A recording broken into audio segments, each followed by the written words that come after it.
말씀 씨앗을 심어요. 사랑하는 친구들, 말씀 씨앗 시간이에요. 오늘 말씀은 누가복음 2장 말씀이에요. 다 함께 말씀 씨앗 심을게요. 누가복음 2장. 그때에 아구스도 황제가 내린 칙령에 따라 온 나라가 호적 등록을 하게 되었습니다. 이것은 구레뇨가 시리아의 총독으로 있을 때 행한 첫 번째 호적 등록이었습니다. 그래서 모든 사람들이 호적을 등록하러 고향으로 가게 되었습니다. 요셉도 다윗 가문의 자손이었으므로 갈릴리 나사렛을 떠나 유대 지방에 있는 다윗의 마을로 갔습니다. 이 마을은 베들레헴이라고 불렸습니다. 그는 약혼한 마리아와 함께 호적을 등록하러 갔습니다. 마리아는 그때에 임신 중이었습니다. 이들이 베들레헴에 있는 동안 아기를 낳을 때가 되었습니다. 마리아는 첫 아들을 낳아 포대기에 싸서 구유에 눕혀 두었습니다. 그것은 여관에 이들이 들어갈 빈 방이 없었기 때문입니다. 그 근처 들판에서 목자들이 밤에 양떼를 지키고 있었습니다. 주님의 천사가 갑자기 이들 앞에 나타났습니다. 주님의 영광이 그들을 둘러 비추자 이들은 몹시 두려워하였습니다.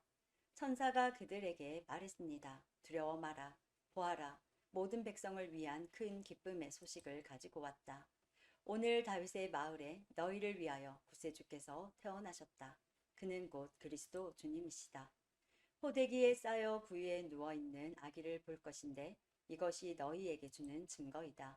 갑자기 그 천사와 함께 많은 하늘 군대가 나타나 하나님을 찬양하였습니다.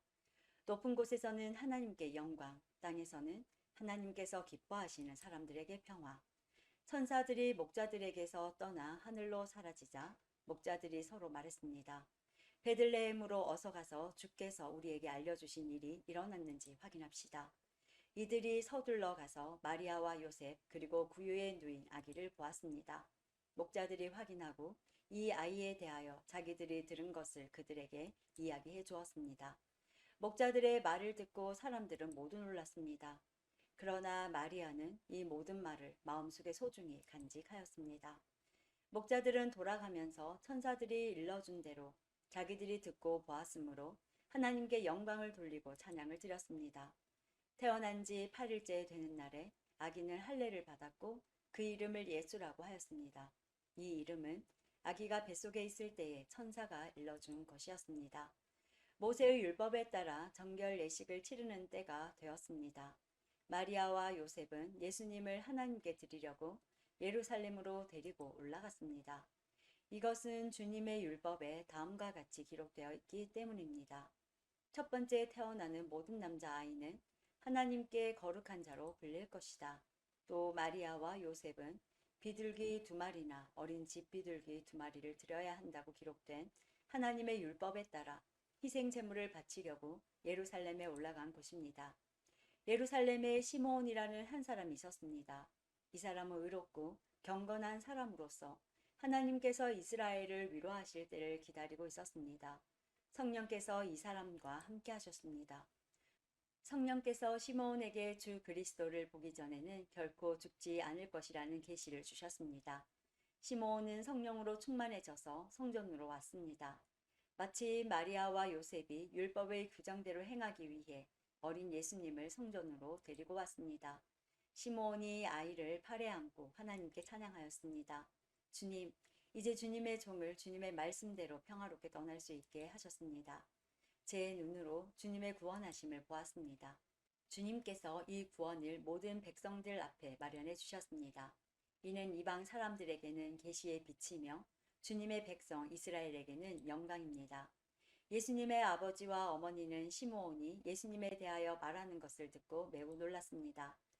시므온은 그들을 축복하고 아이의 어머니 마리아에게 말했습니다.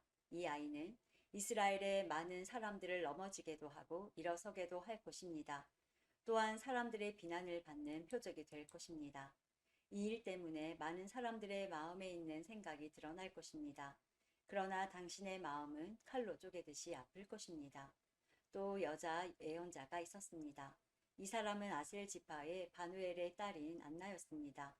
그녀는 나이가 많았습니다. 결혼하고 7년 동안을 남편과 살았는데 그 후로 과부가 되어 84세가 되었습니다.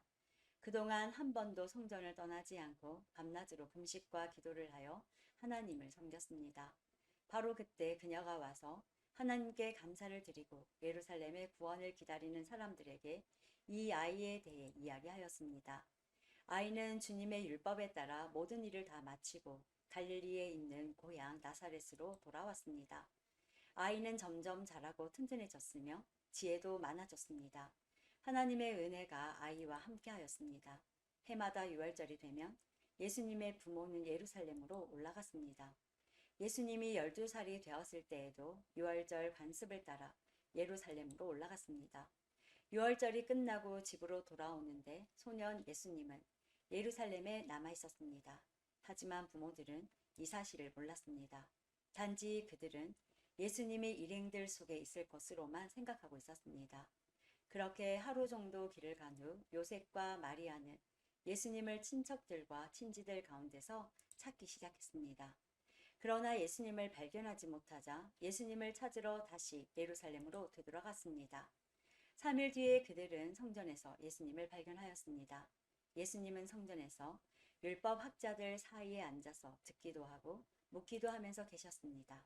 그의 이야기를 듣는 모든 사람들이 예수님의 슬기와 대답에 놀라워했습니다. 예수님의 부모도 그를 보고는 매우 놀랐습니다. 어머니가 말했습니다. 아들아, 왜 이렇게 하였느냐? 내 아버지와 내가 걱정하며 너를 찾아다녔다. 그때 예수님께서 대답했습니다. 왜 저를 찾으셨습니까? 제가 아버지 집에 있어야 할 것을 모르셨습니까? 그러나 그들은 예수님이 하신 말씀을 이해하지 못했습니다. 예수님은 부모와 함께 나사렛으로 내려갔습니다. 그리고 부모에게 순종하였습니다. 마리아는 이 모든 일들을 마음속에 간직해 두었습니다. 예수님은 지혜와 키가 더욱 자랐고 하나님과 사람들로부터 사랑을 받았습니다. 오늘도 말씀 씨앗 모두 잘 심었어요. 우리 내일 또 만나요.